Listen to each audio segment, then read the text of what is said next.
Hello అండి, శుభ మంగళవారం. ఎలా ఉన్నారు అందరూ? చాలా చాలా బాగున్నారని అనుకుంటున్నాను. మేము కూడా చాలా చాలా బాగున్నాము. Welcome back to Bunny TV. ఈరోజు ఆషాఢ మాసం తొలి మంగళవారం. మా ఇంట్లో నేను ఎలా పూజ చేసుకున్నానో మీకు కూడా చూపించాలని చిన్న వీడియో అయితే చేశానండి. ఈరోజు విశేషంగా బల్కంపేట అమ్మవారి కళ్యాణోత్సవం ఉంటుందంట. ప్రతి సంవత్సరం చాలా చాలా అంగరంగ వైభవంగా చేస్తారంటండి. అక్కడికి చాలామంది జనాలు వస్తారంట. ఆ జనాలలో మనం వెళ్ళి దర్శనం చేసుకోవాలంటే చాలా కష్టం కదండి. అందుకని ఇంట్లోనే ఉండి ఆ అమ్మవారిని సంతోషంగా పూజించుకుంటే చాలా బాగుంటుంది కదండి. బయటంతా ఊడ్చేసి ముగ్గేసేసానండి. ఆ తర్వాత పొద్దుటే టీ ఎందుకు అని చెప్పేసి కొంచెం రాగి జావ తాగితే కొంచెం ఎనర్జీ కూడా వస్తుంది అనే ఉద్దేశంతో రాగి జావ అయితే తాగుతున్నాను. ఎందుకంటే పూజ అంతా అయ్యేసరికి టైం పడుతుంది కదా, అందుకని రాగి జావలో కొంచెం పెరుగును ఈరోజైతే నిమ్మకాయ పచ్చడండి వేసుకొని రాగి జావ అయితే తాగేసాము. ఇంకేముంది, వెంటనే ఇంకా ఫ్రెష్ అప్ అయిపోయి రెడీ అవ్వడమే. పూజకన్నీ సిద్ధం చేసుకోవాలి కదండి. తలంటుకొని నేనైతే వచ్చేసాను. టీవీలో ఇలా పాటలు పెట్టుకొని పూజ చేయడం నాకు చాలా ఇష్టం అండి. అందుకనే ఇలా పాటలు పెట్టుకొని పూజ చేస్తున్నాను. మా వారు చూడండి ఎక్సర్సైజ్ చేస్తున్నారనమాట, వార్మప్స్. జస్ట్ ఈశాన్య మూలలో కలశం పెట్టుకోవాలని బయట ఇలా ముగ్గులు వేశానండి. నాకు పెద్దగా ముగ్గులు రావు, ఏదో అలా వేస్తాను.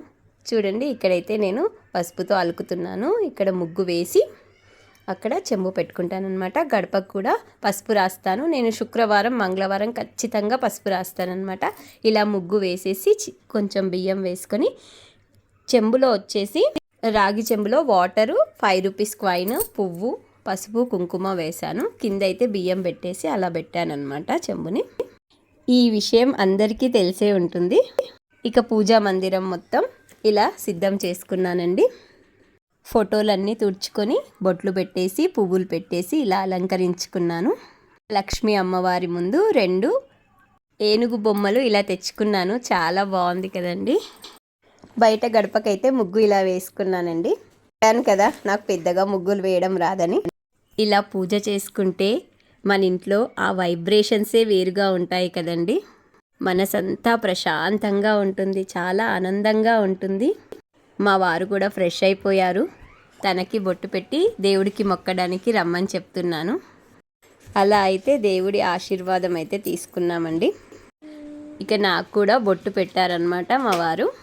మన ఆడవాళ్ళకి భర్తే కదండి దేవుడు, అందుకే తన ఆశీర్వాదం కూడా తీసుకున్నాను.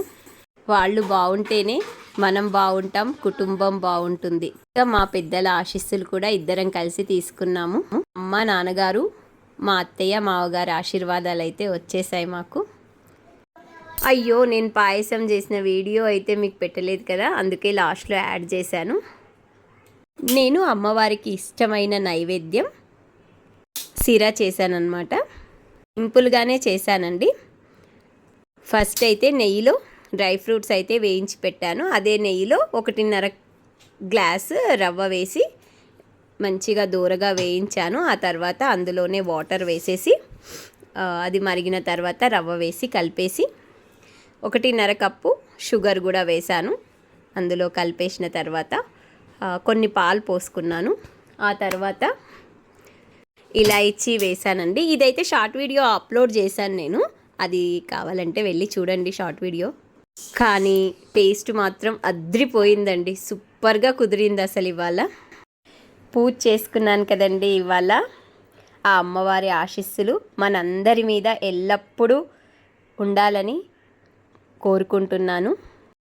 ఐ హోప్ ఈ వీడియో మీ అందరికీ నచ్చిందని అనుకుంటున్నాను. నచ్చితే ఖచ్చితంగా లైక్ చేయండి.